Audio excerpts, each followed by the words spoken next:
St. Mary praedial larceny without a vehicle. Hi again and welcome. This is Links 007 TV News Report, and we'll be right back with the full and exclusive details to come. Welcome to Links 007 TV News Report, providing you with the best in local and international news updates.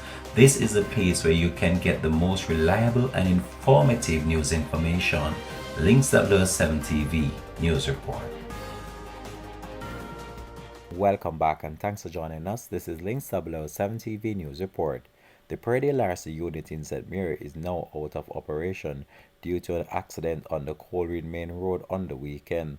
The unit oversees 20 communities in St. Mary. Members of the unit said they were on routine patrol in the area when the vehicle wheels came into contact with gravel and the driver lost control of the vehicle. The vehicle overturned. No one was injured during the accident. Team members are now concerned that they will be unable to effectively police St. Mary at the time of the year when there is typically a spike in the theft of livestock.